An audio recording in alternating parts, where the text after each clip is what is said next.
As we search for the X factor that accounts for the complexity of life, we have to follow the evidence. So what have we seen so far? Let's begin with the cell. What was a mystery to Charles Darwin is now well understood. We know that the cell encodes and transmits information that regulates the size and shape of living things. And we know the cell is comprised of insanely complex machinery. What's more, much of it is irreducibly complex. All the parts are necessary in order for an irreducibly complex system to work.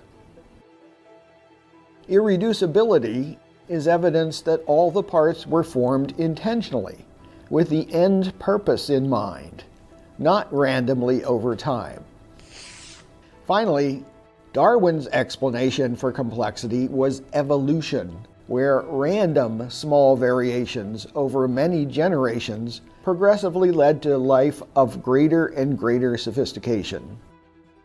But science has just recently discovered that variation comes from genetic mutation, and that even helpful mutations usually break genes. That's not evolution, that's devolution.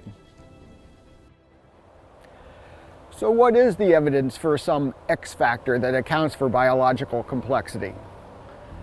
Let's think about it. If you were to come across this formation for the first time, what could you conclude from examining it? There's no apparent evidence that shows when it was made, who made it, or how it was made.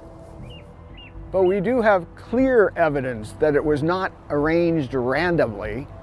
It was planned by an intelligent being.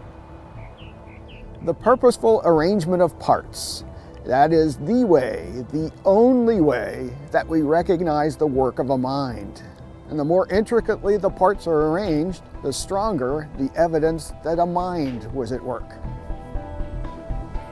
The X factor that accounts for complexity is intelligence. An intelligent being is responsible for much of life. The exquisite and purposeful design found throughout nature is overpowering evidence.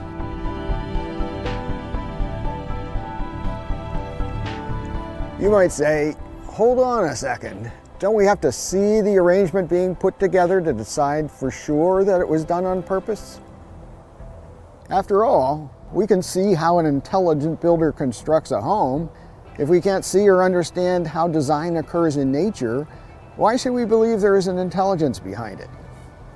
Well, it's what we can see that is the whole point.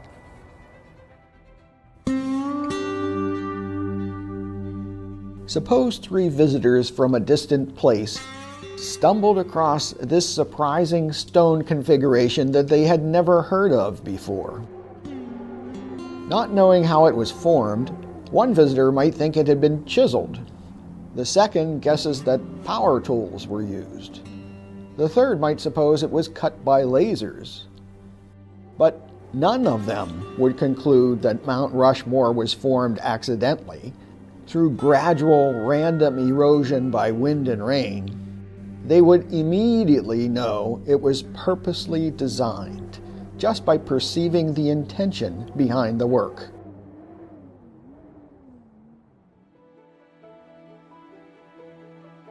The purposeful design of nature was nearly universally held common knowledge for millennia. Some thinkers, such as the philosopher Aristotle, believed that purpose was built right into nature. Others, such as Galen, the esteemed physician in Rome, thought that purpose had been added to nature. But almost everyone, educated or not, religious or not, realized that life was intentionally designed. Going beyond biology, other fields have acknowledged purposeful design through the ages. Astronomy, chemistry, and physics all reveal arrangement and order. Science took a detour from that strong consensus when Charles Darwin proposed random, unguided evolutionary causes. Now we know that Darwin was right for the case of small changes in life. but the void of evidence for large, random evolutionary changes supports the enduring consensus of purposeful design. So, who is this mind? One thing we know is that it must be phenomenally intelligent to be able to design life. What's more, a mind is at least as intelligent as its work has shown. It's likely much more intelligent.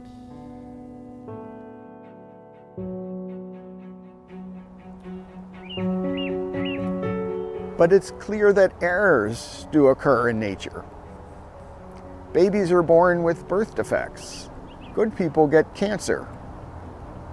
Why?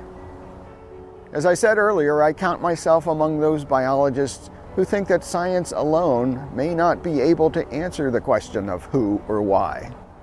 Perhaps philosophy and theology are needed for that. But the identity of the designer is a separate question.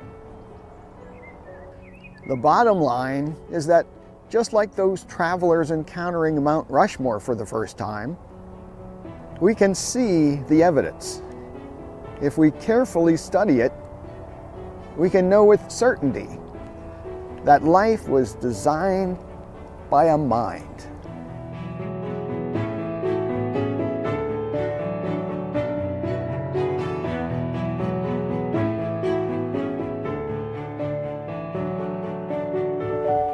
In this short series, we only scratched the surface of the topic of the elegant, purposeful arrangement of the parts of the cell and how that points so strongly to a mind.